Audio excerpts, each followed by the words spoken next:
Al hablar del presidente de la Iglesia de Jesucristo de los Santos de los Últimos Días, el Señor proclamó: además, el deber del presidente del oficio del sumo sacerdocio es presidir a toda la Iglesia y ser semejante a Moisés. Sí, ser vidente, revelador, traductor y profeta, teniendo todos los dones de Dios, los cuales Él confiere sobre el cabeza de la Iglesia. He tenido la bendición de ser testigo de algunos de los dones de Dios sobre sus profetas. Permítame compartir con ustedes una de esas sagradas experiencias. Antes de mi llamamiento actual, yo ayudaba a localizar y recomendar terrenos para futuros templos. Después del 11 de septiembre de 2001, los controles en las fronteras de los Estados Unidos aumentaron, por lo que muchos miembros de la Iglesia tardaban en cruzar de 2 a 3 horas cuando iban de Vancouver, Canadá, al templo de Seattle, en Washington. El presidente Gordon B. Hinckley, el presidente de la Iglesia en aquella época, sugirió que un templo en Vancouver bendeciría a los miembros de la Iglesia. Se autorizó la búsqueda de un terreno y tras examinar varias propiedades de la Iglesia, se inspeccionaron también otros terrenos que no pertenecían a la Iglesia. Encontramos un hermoso terreno destinado a zonificación religiosa junto a la carretera transcanadiense. El terreno tenía un acceso excelente, estaba lleno de hermosos pinos canadienses y gozaba de una ubicación prominente que lo haría visible a miles de automovilistas en tránsito por la ruta. Presentamos el lugar con imágenes y mapas en la reunión mensual del Comité de Terrenos de Templos, y el presidente Hinckley autorizó que se firmara el contrato y se llevaran a cabo los estudios necesarios. En diciembre de aquel año informamos al comité que los estudios se habían completado y que esperábamos la aprobación para proceder a la compra. Tras escuchar nuestro informe, el presidente Hinckley dijo: siento que debo ver el lugar. Ese mismo mes, 2 días después de Navidad, fuimos a Vancouver con el presidente Hinckley, el presidente Thomas S. Monson y Bill Williams, arquitecto del templo. Nos recibió Paul Christensen, el presidente de la estaca local, quien nos llevó al terreno. Era un día un tanto húmedo y neblinoso, pero el presidente Hinckley salió de un salto del auto y comenzó a caminar hacia el lugar. Tras pasar allí un tiempo, le pregunté al presidente Hinckley si le gustaría ver otros terrenos que se habían considerado. Él dijo que sí, que le gustaría mucho. Al examinar los otros terrenos, pudimos comparar sus virtudes. Dimos una enorme vuelta por Vancouver viendo las otras propiedades y finalmente regresamos al terreno original. El presidente Hinckley dijo: este es un lugar hermoso. Y luego preguntó: ¿podemos ir al centro de reuniones que tiene la iglesia a unos 400 metros de aquí? Por supuesto, presidente, respondimos. Regresamos a los autos y fuimos al cercano centro de reuniones. Al llegar a la capilla, el presidente Hinckley dijo: giren a la izquierda. Giramos y avanzamos por aquella calle, tal como nos había indicado. La calle tenía una leve pendiente. Justo cuando el auto llegó al punto más alto, el presidente Hinckley dijo: ¡paren el auto! ¡Paren el auto! Entonces señaló a derecha a un terreno y dijo: ¿qué tal este terreno? Aquí es donde va el templo. Aquí es donde el Señor desea el templo. ¿Pueden comprarlo? Nosotros no habíamos visto ese terreno, estaba mucho más lejos y apartado de la carretera principal y no estaba a la venta. Cuando respondimos que no lo sabíamos, el presidente Hinckley señaló al terreno y repitió: aquí es donde va el templo. Permanecimos allí unos minutos y luego fuimos al aeropuerto para regresar a casa. Al día siguiente, al hermano Williams y a mí nos llamaron a la oficina del presidente Hinckley.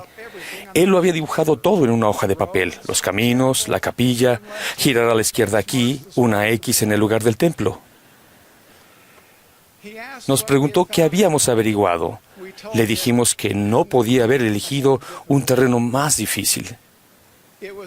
Tenía 3 propietarios, uno de Canadá, uno de India y uno de China. Y no contaba con la zonificación religiosa necesaria.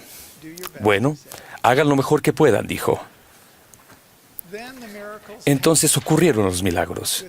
En pocos meses compramos el terreno y más tarde la ciudad de Langley, Columbia Británica, dio permiso para edificar un templo. Al reflexionar en esta experiencia, me llena de humildad darme cuenta de que, aunque el hermano Williams y yo teníamos formación oficial y años de experiencia en el mercado inmobiliario y en el diseño de templos, el presidente Hinckley no tenía esa capacitación oficial, pero tenía algo mucho más importante: el don de la evidencia profética. Él podía visualizar dónde debía erigirse el templo de Dios. Cuando el Señor mandó a los primeros santos de esta dispensación que construyeran un templo, Él declaró: «Constrúyase una casa a mi nombre de acuerdo con el modelo que les mostraré. Y si mi pueblo no la construye conforme al modelo que yo muestre, no la aceptaré de sus manos». Al igual que con los primeros santos, así es con nosotros hoy día.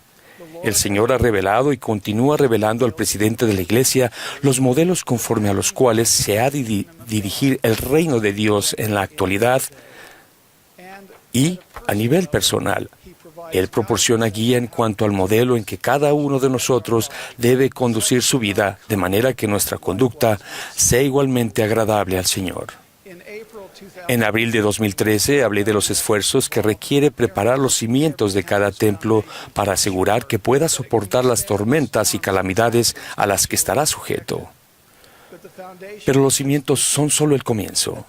Un templo está formado por muchos componentes unidos conforme a modelos predeterminados. Si nuestra vida ha de llegar a ser el templo que cada uno de nosotros está tratando de construir, tal como enseñó el Señor, sería razonable que nos preguntemos: ¿qué componentes debemos poner a fin de hacer que nuestra vida sea hermosa, majestuosa y resistente a las tormentas del mundo? La respuesta a esta pregunta se encuentra en el Libro de Mormón. Concerniente al Libro de Mormón, el profeta José Smith dijo: «Declaré a los hermanos que el Libro de Mormón era el más correcto de todos los libros sobre la tierra y la piedra clave de nuestra religión, y que un hombre se acercaría más a Dios al seguir sus preceptos que los de cualquier otro libro». En la introducción del Libro de Mormón se nos enseña que quienes obtengan un testimonio divino del Santo Espíritu de que el Libro de Mormón es la palabra de Dios, también llegarán a saber, por el mismo poder, que Jesucristo es el Salvador del mundo, que José Smith es su revelador y profeta de la restauración, y que la Iglesia de Jesucristo de los santos de los últimos días es el reino del Señor que de nuevo se ha establecido sobre la tierra. Estos son algunos de los componentes esenciales de nuestra fe individual y nuestro testimonio. Jesucristo es el Salvador del mundo. El Libro de Mormón es la palabra de Dios. La Iglesia de Jesucristo de los santos de los últimos días es el reino de Dios sobre la tierra. José Smith es un profeta y actualmente tenemos profetas vivientes sobre la tierra. En los últimos meses he escuchado todos los discursos de conferencia general que el presidente Nelson ha dado desde que fue llamado a ser apóstol. Este ejercicio ha cambiado mi vida. Al estudiar y meditar en la sabiduría acumulada por el presidente Nelson durante 34 años, de sus enseñanzas emergieron temas claros y constantes. Cada uno de esos temas se relaciona con esos componentes que acabo de mencionar o es otro componente clave para nuestros templos personales. Incluyen la fe en el Señor Jesucristo, el arrepentimiento, el bautismo para la remisión de los pecados, el don del Espíritu Santo, la redención de los muertos y la obra del templo, santificar el día de reposo, empezar con el fin en mente y permanecer en la senda de los convenios. El presidente Nelson ha hablado de todos ellos con amor y devoción. La principal piedra del ángulo y componente de la Iglesia y de nuestra vida es Jesucristo. Esta es su Iglesia. El presidente Nelson es su profeta. Las enseñanzas del presidente Nelson dan testimonio y revelan para nuestro beneficio la vida y el carácter de Jesucristo. Él habla con amor y conocimiento de la naturaleza del Salvador y de su misión. También ha dado frecuente y ferviente testimonio del llamamiento divino de los profetas vivientes, los presidentes de la Iglesia con quienes Él ha prestado servicio. Ahora, hoy en día, es nuestro privilegio sostenerlo a Él como el profeta viviente del Señor sobre la tierra. Tenemos la costumbre de sostener a los líderes de la Iglesia mediante el divino modelo de levantar nuestro brazo en forma de escuadra para manifestar nuestra aceptación y nuestro apoyo. Lo hemos hecho hace apenas unos minutos. Pero el verdadero sostenimiento va mucho más allá de esta señal física. Como se indica en Doctrina y Convenio 107-22, los miembros de la primera presidencia han de ser sostenidos por la confianza, fe y oraciones de la Iglesia. Llegamos a sostener plena y verdaderamente al profeta viviente a medida que desarrollamos el modelo de confiar en sus palabras, tener fe para actuar de acuerdo con ellas y luego orar por las continuas bendiciones del Señor sobre él. Cuando pienso en el presidente Russell M. Nelson, hallo consuelo en las palabras del Salvador cuando dijo: «Y si los de mi pueblo escuchan mi voz, y la voz de mis siervos que he nombrado para guiar a mi pueblo, he aquí, de cierto os digo, que no serán quitados de su lugar». Escuchar y prestar atención a los profetas vivientes tendrá un efecto profundo y aún transformador en nuestra vida. Somos fortalecidos, estamos más seguros y tenemos más confianza. Escuchamos la palabra del Señor, sentimos el amor de Dios, sabremos cómo dirigir nuestra vida con propósito.